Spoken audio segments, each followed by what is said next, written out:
हर हर महादेव दोस्तों। आप सभी को वात्सल्य पथ की तरफ से हरियाली तीज की हार्दिक शुभकामनाएं। जैसा कि आप जानते हैं कि हर साल श्रावण मास के शुक्ल पक्ष की तृतीया तिथि को हरियाली तीज का पर्व मनाते हैं। श्रावण मास में पड़ने के कारण इसे श्रावणी तीज भी कहा जाता है। इस दिन सुहागन महिलाएं पति की लंबी आयु और अच्छे स्वास्थ्य की कामना करते हुए भगवान शिव और माता पार्वती की विधिवत पूजा करने के साथ साथ व्रत रखती हैं और इसके साथ ही कुंवारी कन्या भी मनचाहा वर पाने या फिर विवाह होने में आने वाली अड़चनों से मुक्ति पाने के लिए इस व्रत को रखती है। मान्यता है कि इस व्रत को रखने से वैवाहिक जीवन में चली आ रही हर एक समस्या से निजात मिल जाती है और अखंड सौभाग्य का वरदान मिलता है।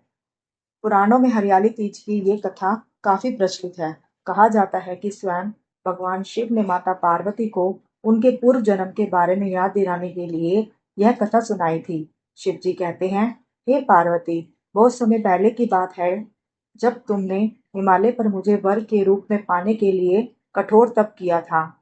इस दौरान तुमने अन्न जल त्याग कर सूखे पत्ते चबाकर दिन बिताए थे। मुझे वर के रूप में पाने के लिए तुमने किसी भी मौसम की कोई परवाह नहीं की और तुमने निरंतर तप किया। तुम्हारी इस स्थिति को देखकर तुम्हारे पिता बहुत दुखी थे। ऐसी स्थिति में नारद जी तुम्हारे घर पधारे।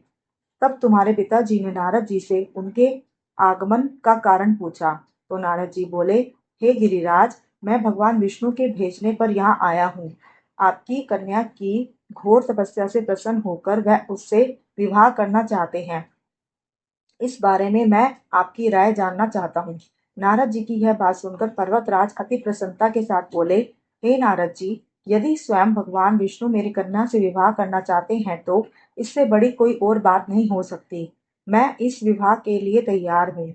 इसके बाद तुम्हारे पिता की स्वीकृति पाकर नारद जी विष्णु के पास गए और यह शुभ समाचार सुनाया। लेकिन जब तुम्हें इस विवाह के बारे में पता चला तो तुम्हें बहुत दुख हुआ। तुम मुझे मन में अपना पति मान चुकी थी।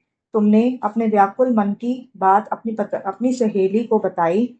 तुम्हारी सहेली ने इस सुझाव तुम्हारी सहेली ने सुझाव दिया कि वह तुम्हें एक घनघोर वन में ले जाकर छुपा देगी और वहां रहकर तुम शिव जी को प्राप्त करने के लिए साधना करना। इसके बाद तुम्हारे पिता तुम्हें घर में ना पाकर बड़े चिंतित और दुखी हुए।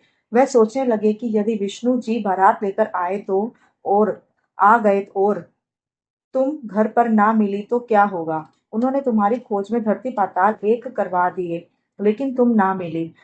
तुम वन में एक गुफा के भीतर मेरी आराधना में लीन थी। भाद्रपद तृतीय शुक्ल पक्ष को तुमने रेत से एक शिवलिंग का निर्माण कर मेरी आराधना की, जिससे प्रसन्न होकर मैंने तुम्हारी मनोकामना पूर्ण की। इसके बाद तुमने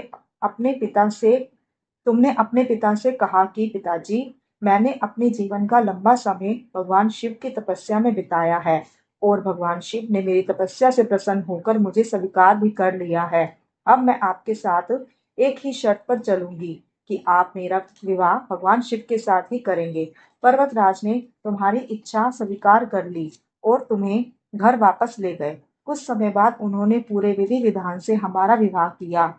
भगवान शिव ने इसके बाद कहा कि हे पार्वती, तृतीया को तुमने मेरी आराधना करके जो व्रत किया था उसी के कारण स्वरूप हम दोनों का विवाह संभव हो सका। इस व्रत का महत्व यह है कि मैं इस व्रत को पूर्ण निष्ठा से करने वाली प्रत्येक स्त्री को मनोवांछित फल देता हूँ।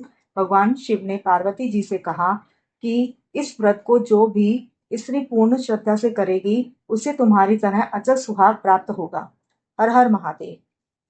अगर आपको मेरा वीडियो अच्छा लगा तो मेरे चैनल को सब्सक्राइब करें, वीडियो को लाइक करें और बेल आइकन दबाना ना भूलें। हर हर महादेव दोस्तों।